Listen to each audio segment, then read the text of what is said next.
Hello everybody, I hope you are doing well. If this is your first time joining us, please don't forget to subscribe to this channel, to like the video so I can get more of this content out there, as we are just working to try to create a field guide for this Christian life. Just practical ideas on how to learn the way, live the way, and then lead the way to everyone we meet. All right?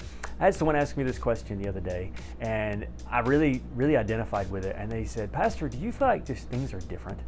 Like ever since COVID back in 2020, things are just different. And I got to thinking about that, and my answer was absolutely. Things are very, very different.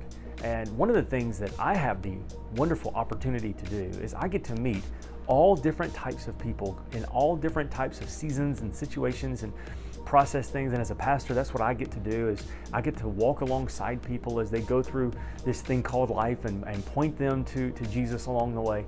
And so I have a wonderful perspective on getting to meet with different people. And I would definitely say, the more I've thought about it, yes, things are different and people are different. And while there's a lot of things that go into that, and I don't even want to start speculating on all that, from my experience, I would say there are three things that really are very different. I'm curious if you would find that these are three things that you have found different in your relationships. And if you've got another one, I want you to comment on it down below. And I wrote it down, and that is three things. Number one is people's general mental health is worse, not better. People's general mental health. More people that I talk to deal with depression, deal with anxiety, deal with worry, deal with fear for 1,000 different reasons.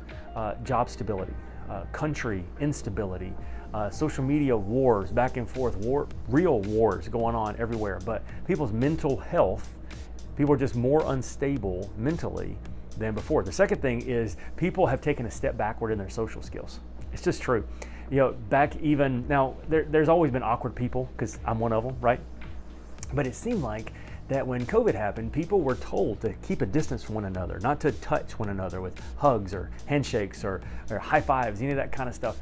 And then something happened. It just seemed like people spent so much time alone that I have noticed a legitimate step backwards in people's social skills. It's like more people than ever either love being around people or they have more social anxiety than ever before.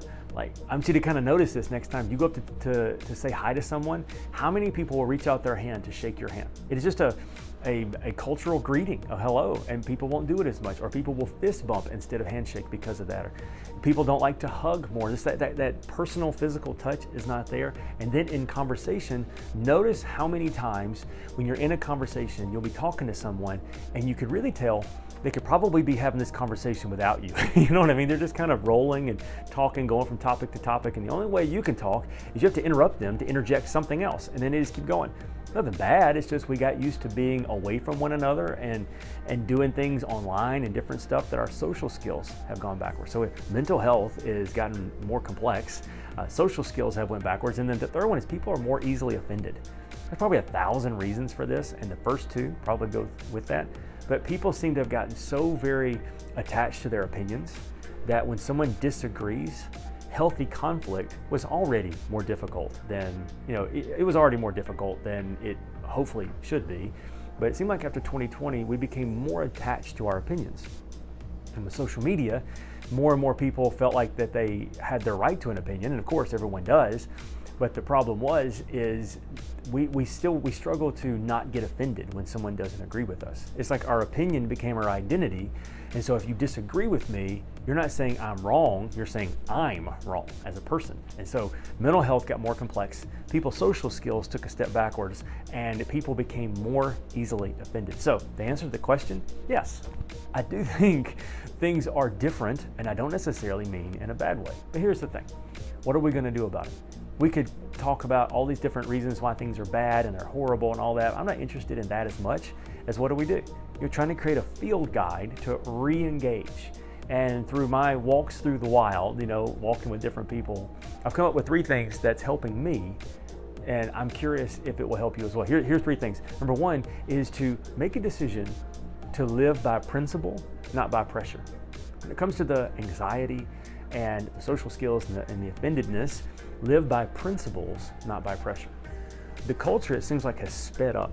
We went through that season in COVID when everything kind of slowed down for a minute, but then when it kicked back in and went exponentially more quickly. And because of that, there is this pressure to perform, pressure to be the first one to say something, the pressure to always know what's going on, just pressure in general. And with that comes the fear and the worry and the anxiety and all that stuff. I don't think I don't think God made the human brain for us to know about all the problems in all the world. I think that the local problems are enough. Like, we weren't designed to care about all the problems in the world. That's God's job, not ours.